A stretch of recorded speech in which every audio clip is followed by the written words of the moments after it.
Ever thought of growing vegetables in your backyard? I'm going to give you 7 great reasons why you want to grow vegetables in your backyard.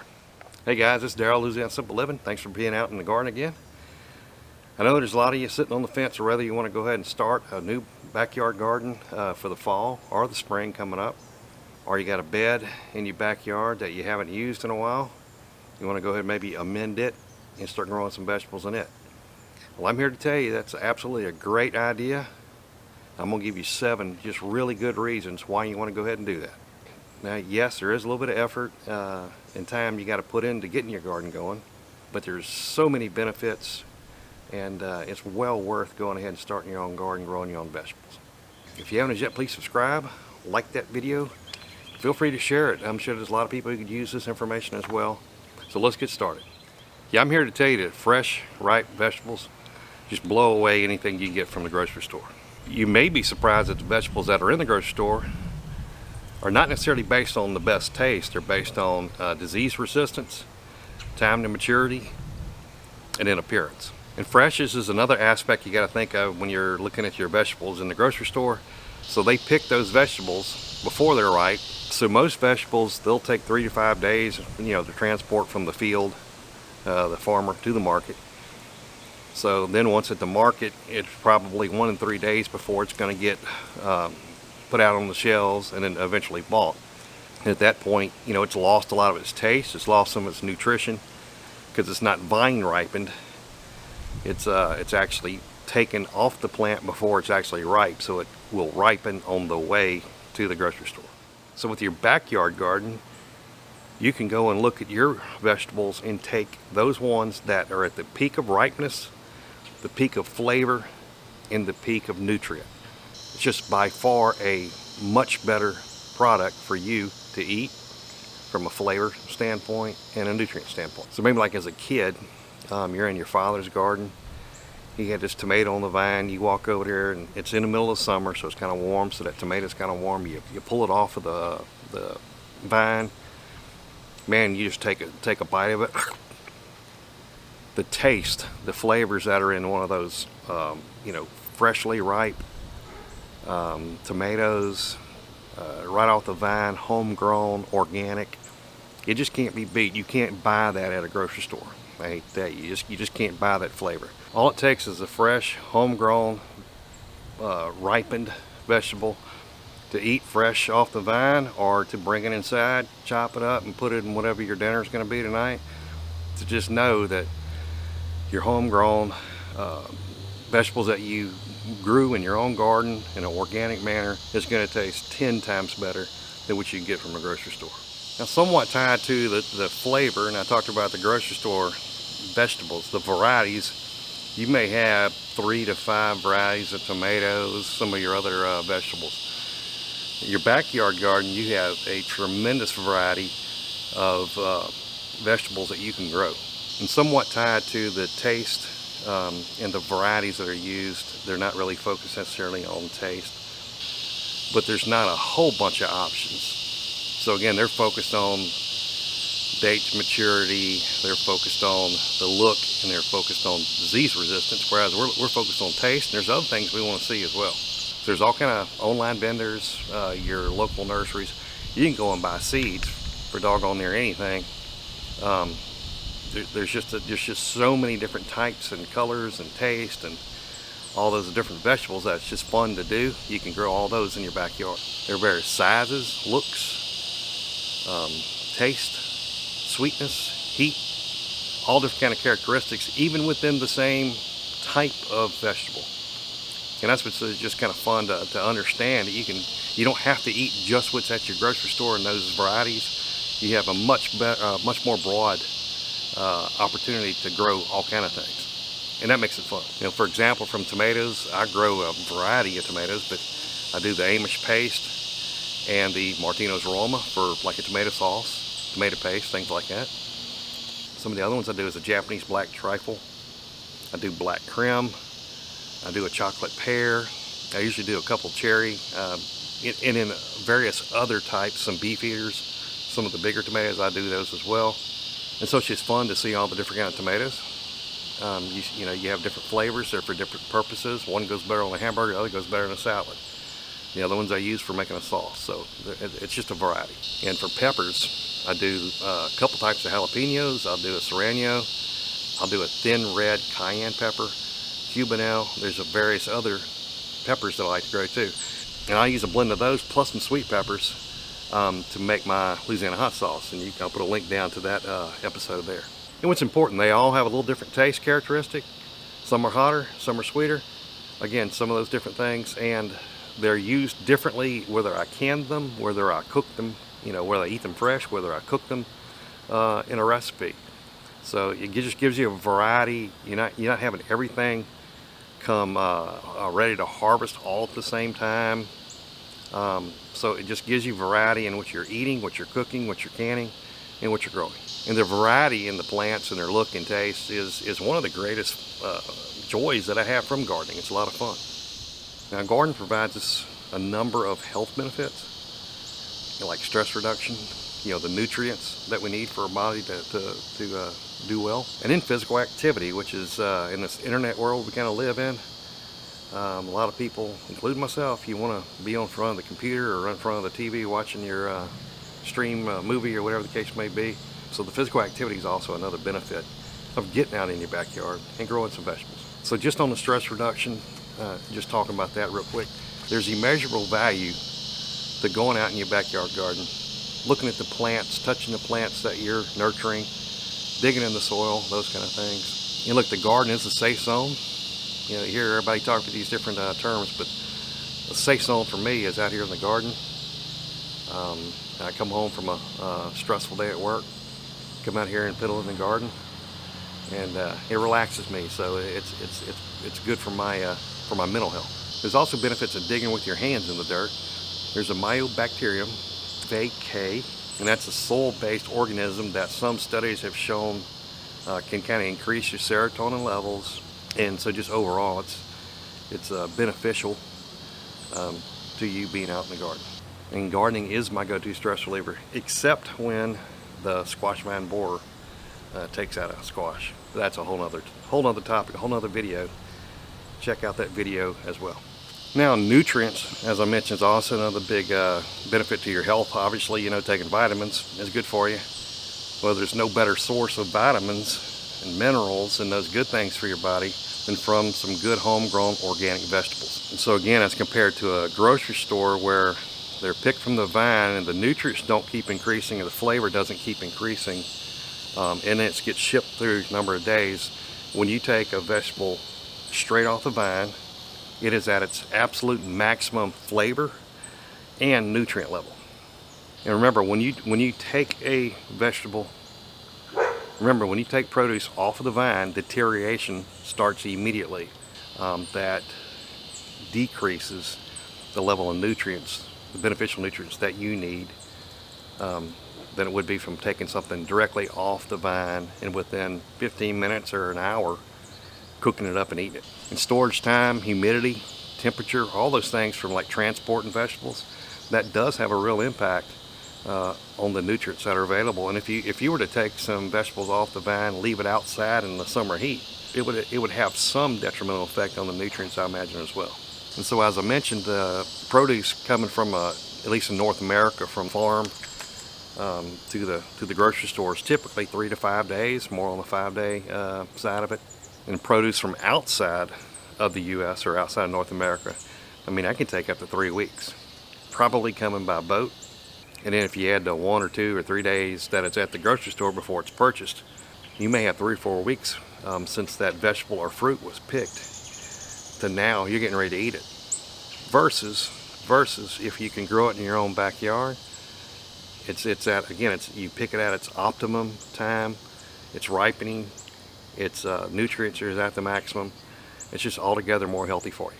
And I came across one report that says that the antioxidants and nutrients from, you know, the difference between something that's been 3 or 4 weeks picked from the vine, even though it was picked before ripe, versus something in your garden, it's about 100 times more nutrient value than something that's been 3 or 4 weeks off the vine. It's essentially as farm to table and nutritious as you can get growing it and picking it from your own garden in your backyard.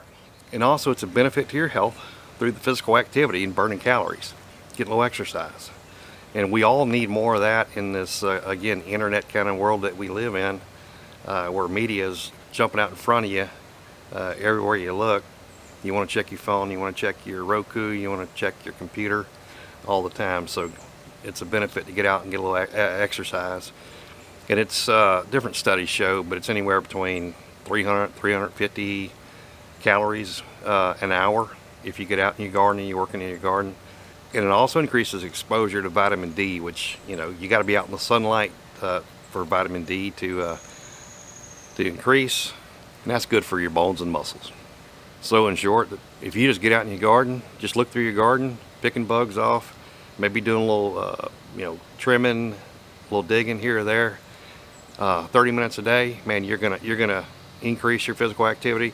You're probably gonna lose a little weight, and you'll just feel better about yourself physically. And also, it's an important issue, and it's a health issue, but I thought I'd cover it separately. Is the ability to ensure that you have organic, healthy products, going into your food and what you eat. And according to an article in the USA Today a couple months back, and I'll put a link down below, it talked about the vast majority of the vegetables you get from the grocery store has some trace residual of pesticide still on it. So in the study that was cited in that article, like strawberries was your number one, it had the most trace pesticides on it. Your greens, like your mustard greens, your collard greens, and kale, those all came in next. Even peppers, sweet or hot, came in like number 10. The bottom line is that unless you wash your food really, really well, you're going to have trace amounts of pesticide. You're going to ingest that. Over time, what does that do to you? I mean, we hear about so many cancers and things of that nature these days. God basically controls our health, but we got to stack the cards in our favor, right?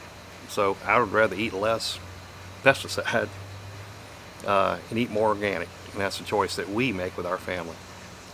And I will say, in some studies, they even talked about even washing it, there's still trace residual pesticides that are going to be on your vegetables. So you just got to be kind of careful. And nearly 70% of the vegetables that were tested in the study actually showed some residual amount of pesticide on it. And again, some studies show that even if you wash it off, if you don't wash it really, really well and multiple times, you still can have some trace residue, which is a little scary. Another aspect of knowing where your food comes from, kind of important from an organic standpoint, but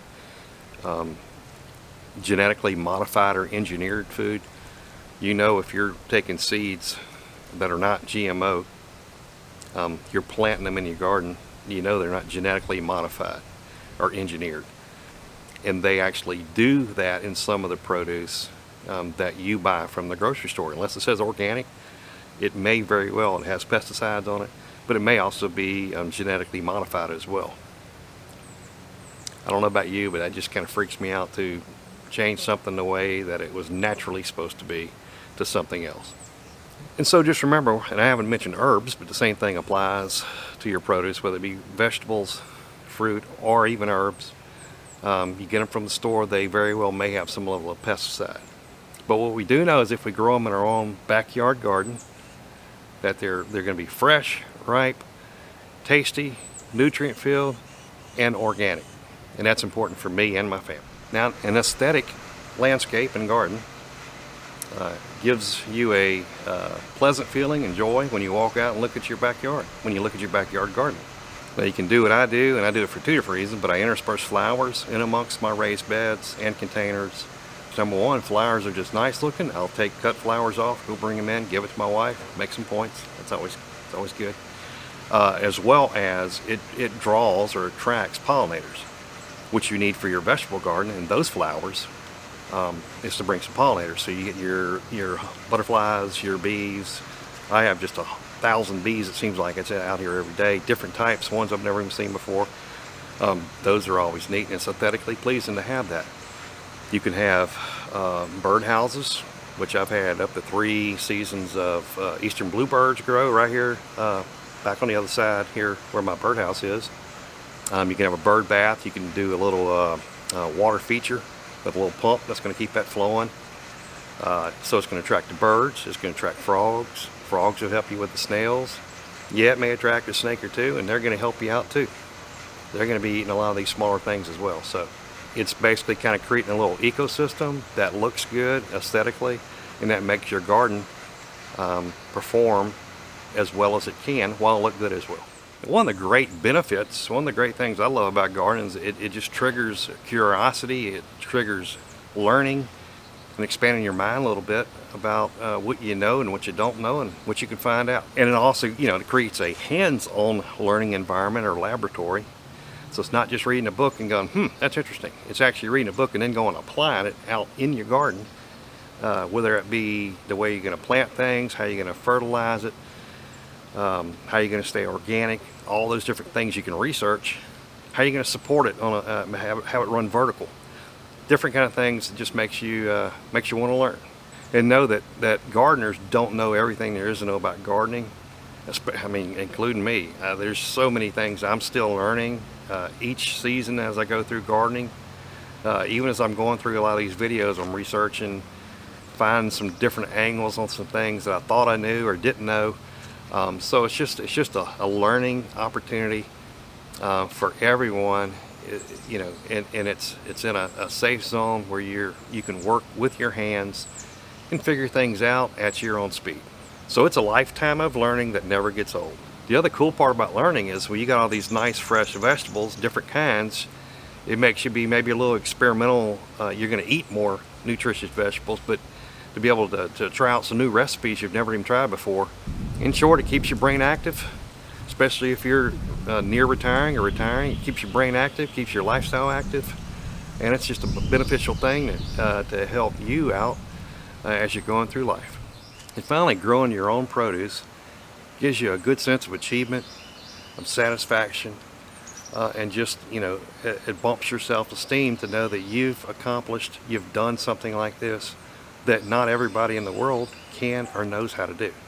You maybe didn't think you had a green thumb, but look, after planting those seeds, after planting those transplants, getting that bed ready, watering them, fertilizing them, and harvesting them,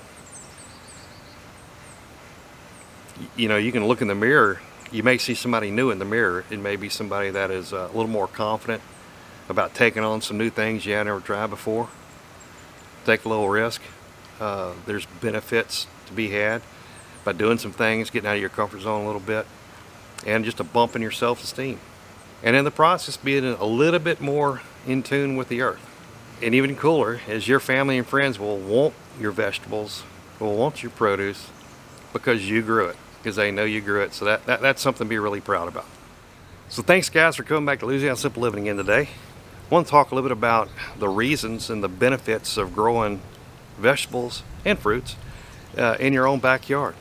I covered 7 key reasons why you want to do that and the benefits that go along with it.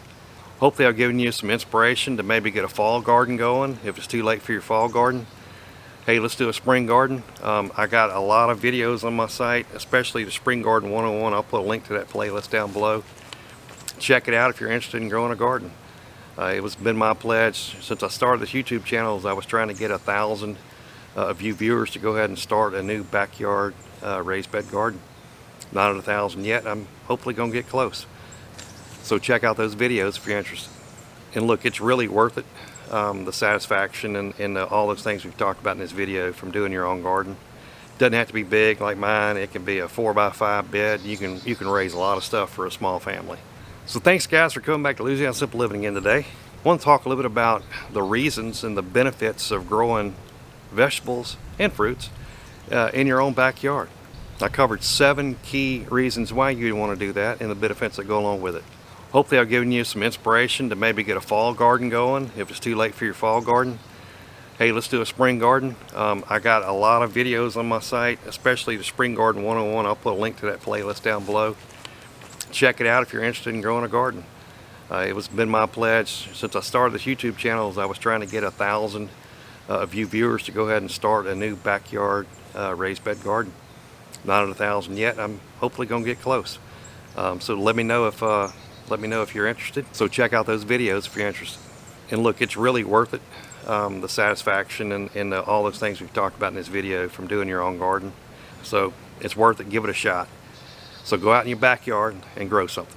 If you haven't as yet, please subscribe, like that video, and ring the notification bell. Feel free to share the video, share this, and hopefully they can see it as well. As I always mention, make memories now rather than later. Make memories with your family and friends. Stay healthy. You just got to be smart about being healthy and safe. And as always, I will see you on the next video.